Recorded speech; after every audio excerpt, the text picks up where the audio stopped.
Greetings, sir and sirettes, and welcome back to From the Depths with me, Lathrix, and of course, welcome back to the main campaign. In today's episode, we have one very simple goal, which is to capture yet another resource zone. There is a resource zone almost directly north from our current position, and that will be our destination today. I've also spawned in a load more of those little balloon vehicles, which are holding radars, so I can see pretty much everything around us.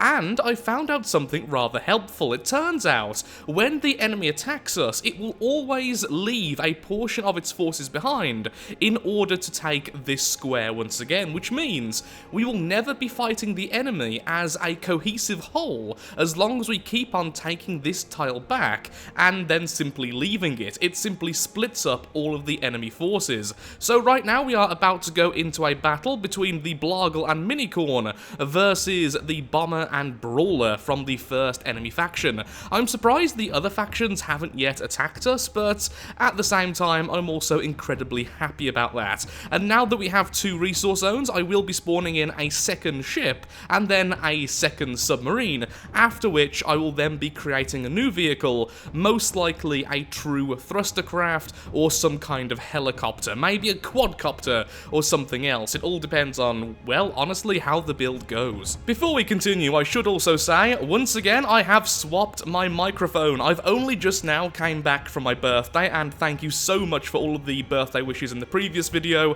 I completely forgot I had mentioned it so early, and then my entire inbox was just, happy birthday, out of nowhere, so that was really, really lovely. But since coming back, it turns out the microphone I was using was broke, so I handed it back into the shop. I did get a full refund. It turns out it's their fault, not mine, hurrah, and I've went out and got a Blue Yeti, so I've really leveled up the microphone now. This is now Microphone the RPG, but either way, I don't have the pop filter, but I do have the soundproofing, so now it should sound really good, but maybe certain words and such may be a bit harsh. I do apologise for that. By the end of the week, the pop filter will be here. So, let's just get into the battle, shall we? Minicorn goes over to the left, and the Blargle will go somewhere to the right, so that it has all of this open water to go straight into. Let's begin. Pause for just a second, put them both in combat mode, and let's get going. That was really loud in my ear. I do apologise if that just burst some headphones. Okay, so it's just the regular Brawler. Okay, so nothing out of the ordinary. The Bomber still seems to be broken at the moment, so we are really just fighting one enemy here. That's shielding though, but there's the frag shells. That's why we're using two types of shell, and we are rapidly melting its armor. We just need one good shot. Incoming missiles from the submarine. I wonder if any of the torpedoes are on their way. Doesn't look like it. Well, they are on their way, but far too far away. And the flyer has also been killed already. The first faction, I think we now really have started to just crush the first faction. They just die now in battles. And there we go, glorious. Heartstone charge is less than 50%. No, it's not. You are lying there. I just got hit by one of the torpedoes whilst I wasn't looking. Look at how much damage that just did. And so it's time to spawn in yet another one of the Minicorns, which really do need to be renamed. One amazing suggestion I did hear several times from several people was the Unicorn.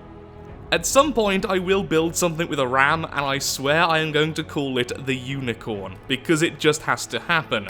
So let's spawn this in. I still think these ships are a little bit too expensive, but considering just the expense of the actual weapons themselves, it's not too bad. And hello, Doombus. What on earth just happened to the Doombus? Oh, that was me shooting by mistake a moment ago. Okay, yep, that was just me hurting my friends. I'm a good friend to have. There we are, that's now healing, and hopefully we'll have enough resources, since we are, of course, harvesting from two resource zones as we are building up this ship. Once that's done, we'll add another submarine to our fleet, and we are then good to go and be way more aggressive than we currently are, as we can have 2 to defend and then 2+ to constantly attack. Next battle, and against us we have a fighter and we have one of the missile launchers. This should be a pretty easy battle, all things considered. We just need to make sure we're at absolute maximum range, since the missiles are very short range and the fighter is very frail, so we could probably kill the fighter incredibly quickly. Also, without the pop filter, I'm constantly trying to angle my mouth away from the microphone, and it's just getting really weird now. Begin, and let's just make sure we're not holding onto the weapon. We're not, and go. Well, those shots are all over the place. Several hits, but nothing conclusive yet. Incoming the missiles. If just one of them hits the weapon, it's game over for the fighter. Not quite yet, and it is now fighting back, as you would imagine a fighter to do. The clue is in the name. The accuracy of our turrets definitely needs to be improved. Clearly, I need to mess around with the detection systems, but either way, there it goes. Sadly, being able to fire the missiles first. Will it please die? I really hate how effective shields are against those shells, but there it goes. The first enemy has been defeated, with minimal losses to us, and a huge explosion there. The torpedoes just catching up with the enemy missile launcher and absolutely gutting it. The shells coming along to finish it off. Wonderful, and of course this will give us some resources. Not much, sadly, like I think it's 10% or something, but either way, very, very happy. Oh my god, I've just realised I don't have friend or foe currently installed on the sub, which means the reason why the torpedoes keep on hitting our ship is because they're actually targeting the ship. It's not an accident, it's an accidental targeted response. Okay, let's add these nice and quickly now. Identify friend or foe is now installed, and hopefully less torpedoes will now hit our poor, poor ship. I'm only just now realizing how small this map is, because these are the two edges of the world, and we're essentially just going along here up to this point, so it's maybe 1/4 of the size of the regular campaign map, which also means we must be reaching the enemy base quite soon, which is going to be very interesting. I may be able to defeat them whilst just using the forces we're currently using. 2 of the ships, 1 of the subs, and depending on what the enemy actually has, that could counter quite a few things. And then we really need to be concerned, though, because this was the first faction, the faction which is meant to be the easiest, and even they have had some pretty nasty stuff, like the fighter, and more importantly, things like the mortar, very heavily armoured, and not exactly shy of going underwater. Not exactly shy of going underwater. What do you mean by that, Lathrix? Subs. I think there's going to be subs. An attack has been sent against us. Okay, so we have, let's back off a little bit, we have a fighter, a tank, and another fighter. That may actually be somewhat of an issue, but we now must be getting close to their base. It can't be much further, otherwise they will dominate more than 1/4 of the entire planet, which doesn't seem to be the case. I'm assuming each of them have 1/4 of the territory, so it would only make sense if they're kind of here-ish somewhere. And so, battle begins once more. 2 tanks and 2 fighters versus our sub and our regular ship. Now, we may lose this fight, to be completely honest, but even if we do, as long as we do significant damage, it will be worth it. The one thing I am somewhat concerned about is that the tanks have these anti-missile missiles, which I'm hoping are only using flares, so our radar guidance doesn't get completely messed up. A few hits there against one of the fighters, but not all that much happening. It seems like everyone is focusing on our ship. Lots of damage being done there by the shells. Incoming the missiles, one of the fighters crashing into the other. Oh, those missiles are so bad against fast targets. They're clearly designed to kill very heavily armored opponents. The fighter, for some reason, going against our sub, which I'm completely fine with, but being taken down by the hail of shells.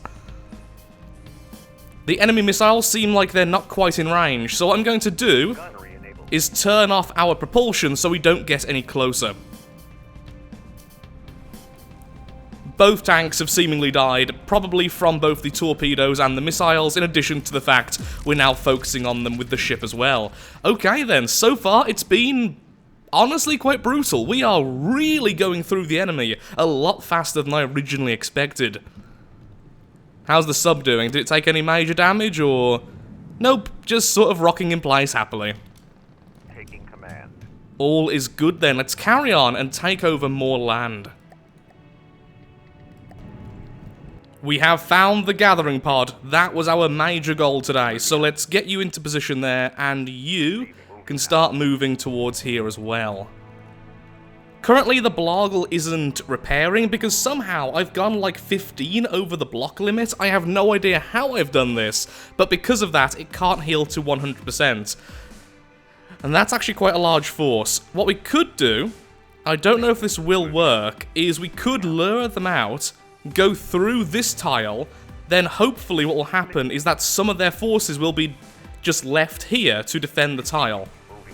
Let's see if it'll work. It probably won't, but we can see. Well, that didn't work because the enemy is made of 4 bombers and 1 fighter. They caught up instantly. The thing is, this is going to be really unfair on the opponent because right now the bombers don't seem to be working correctly in this version of the game. So I'm tempted to reload the game because I just saved then in the cut. If I'm cutting, there's likely a save in case the game crashes or whatever, because that has happened before and then I've had to go through the entire game again to get to the point I was recording. But either way, if I reload, I don't know if this is still how it works, it's been a long time since I've done this, we could go to the tile again and spawn in different enemies, but I'm not sure if they are preset or they're not. Or we could just fight them as they are. I mean, we could just do that, and I think that would be the best option. I don't want to start doing that because it is such a cheap, weird tactic. Also, it's going to be pitch black right now, so we can't see a thing in the battle, but oh well. Just make sure we're as far away as possible, and everything should go well.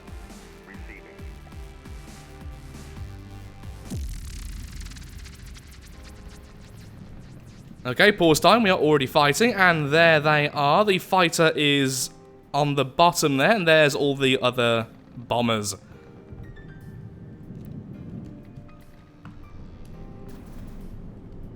As long as we focus on the fighter and not so much on the bombers, it should be fine. Look, there's clearly something a bit off with the bombers.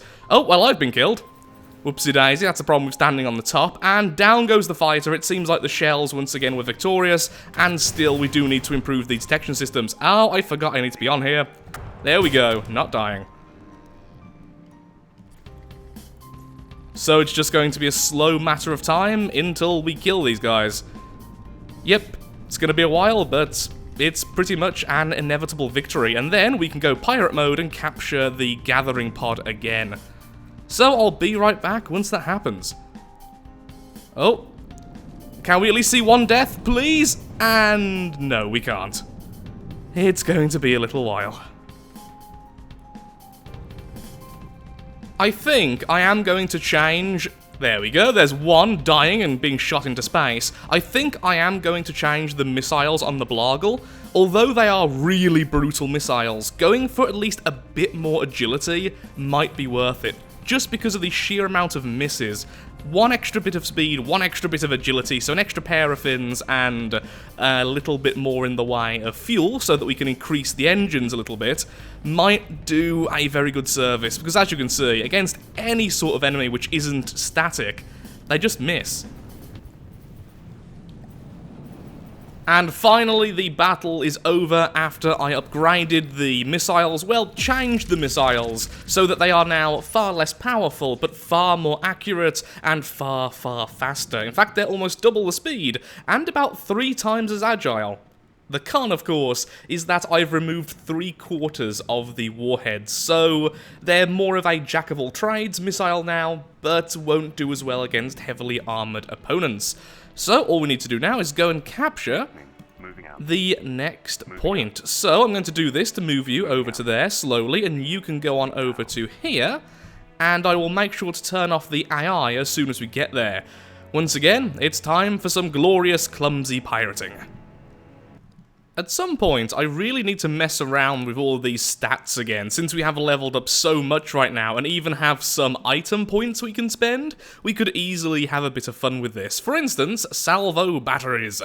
We will decrease the reload rate of our missiles, and we will decrease how much ammunition they use, which means you could have some really rapid-firing missiles, and what I'm thinking is rather than our traditional style of missiles, very, very small ones in short range, which are just a constant volley of very cheap, very quick reloading weapons. At the moment, I just have it all in gunsmiths so that our advanced cannons do a little bit more damage. It's actually not as amazing as you might think, considering how many levels I've pumped into this.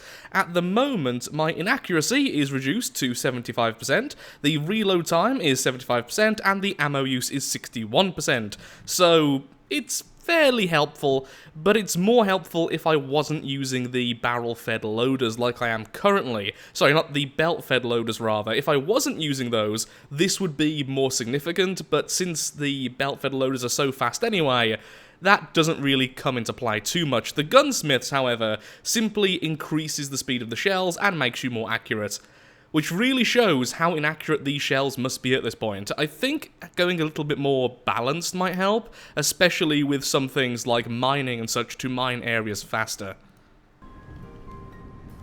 So, on the downside, I may have left the weapons online a little bit too long. On the upside, it has completely sank the thing we're about to try and capture, so as long as we haven't done too much damage, it really isn't all that bad. I also really want to make a craft which is completely controlled by the player except for the weapons, similar to in the adventure mode. That's always a lot of fun. I always miss that type of stuff when I'm trying to control things. Don't crash into it, please. Reverse, reverse, thank you. Okay, a little bit forward. It's like trying to park for the first time during your driving exam. There we go. Come here, buddy. It's time you join the Legion. There it is.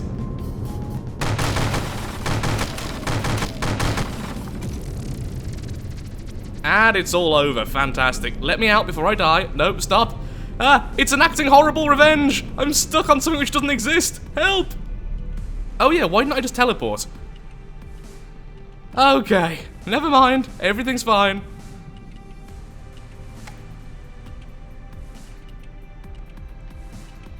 Okay, to make things a bit faster, let's go ahead and add some repair tentacles. Heal our new ally. It may have been against us a moment ago, but it has seen the error of its ways. Welcome to the Legion.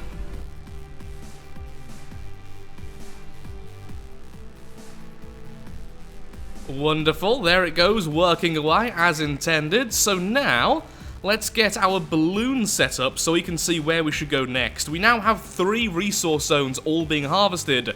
We're getting quite a bit of resource, and even with the constant repairing, we're still on 12,000 resource. And here comes our second ship. So very, very soon I will be building another ship, or another submarine, one of the two. And now I've added some repair tentacles, I can actually build it over here. So right now our empire has expanded greatly. So much has been done in this episode, I feel so efficient. According to the map, the enemy here, the enemy we've now been fighting for a while, the Omega Frontier, is actually at 0% economy. We have destroyed all of its resource zones, which means it can no longer spawn vehicles against us, which is fantastic. So we have pretty much owned all of its territory. It does have 22% territory left, so obviously not all of the territory, but even so. I still haven't found their base, though, and you can't get any closer, otherwise you'll start a fight. You head on over here, and you get as close to there as possible. Where is the enemy? But seriously, where is the faction HQ? I have not found it yet. Surely we should have found it by now. Hello there, we have found you, the corporate HQ of the Omega. Okay then, so this will be our grandstand against the first faction after we've defeated it.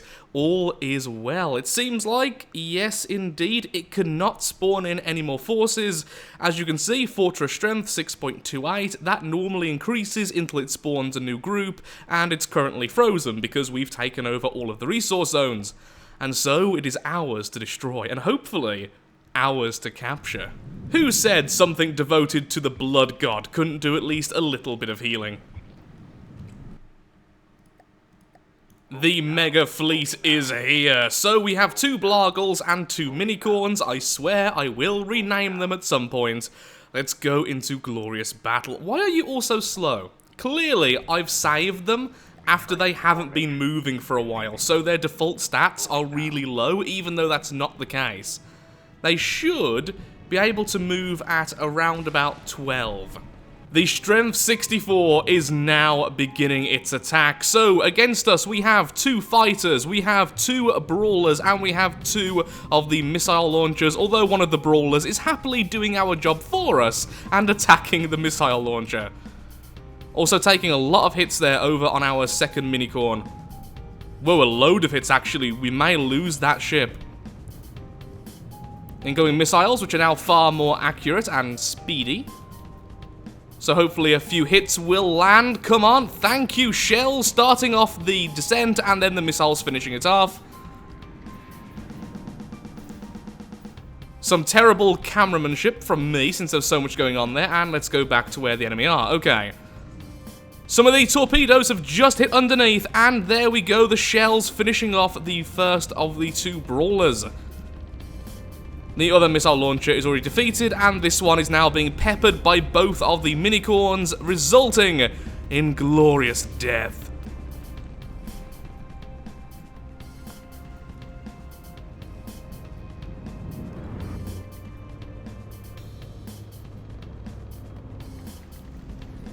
Utterly wonderful. Now remember, we are actually using... Ow. I was about to say... We are actually using non-frag shells. We're using the specialist version, and I can't remember the name of that. So 1 second, let me just check. Also, yes, I just noticed we just got hit by a torpedo. Well done. Even with friend or foe active, the torpedoes will happily attack our ships because it just happened to be in the way. Well done. Whoa, one of the minicorns is almost dead. This one's okay, though. Yes, here we are, the heat shell. So some people were trying to tell me before that this isn't a heat shell because it has these, the high explosives, and then tried to explain to me what HE actually stands for, despite saying it multiple times in the video. So how this game handles this, and of course that's how I'm always going to deal with terminology, is how the game handles it, is that if you use the shaped charge, the shell becomes a heat shell, even if it is anti-tank. I know it means that, but obviously armor is armor, and this game, well, there's no specific armor for one specific vehicle type, it's all the same stuff. So the high explosives, the more you add after adding this, the more powerful the heat effect. So as you can see here, we have the special factor. If we increase that, more of the explosive damage from the high explosive warhead goes into this. And hopefully that clears up a little bit of confusion, which a few people were talking about when I first added these shells. So far, I'm actually really happy with them. The first few times I tried these out, I was really disappointed. They don't counter shields as well as true fragment shells, but if they do go through the shield, the amount of just utter damage they can do inside the enemy vehicle, as we've seen time and time again, make them utterly devastating, even if they're only 100mm shells. The repair work is now underway, and so I'm afraid I really am all out of time for today's video. I've been recording now for a few hours. This is the first recording with the new microphone, so I do apologise if there's any weirdnesses with the audio. I will be checking afterwards and hopefully fixing those. The pop filter will be arriving at the end of this week, and it will be properly on its stand rather than the default stand by midweek, so we can only improve the audio quality. So with that, thank you so much for watching. If you have enjoyed the video, then of course, likes, favourites, shares, comments, all that good stuff helps out me, helps out the channel, and most importantly, shows that From the Depths is a series you wish to see continued in the future. Today was a lot of fun, and hopefully the next faction will be more of a challenge, and perhaps even the first faction's headquarters. The next video will be out a lot sooner than all the previous gaps, so we'll be seeing that very, very soon. Thank you so much for watching, and goodbye. Hopefully the audio was tolerable. Comment below!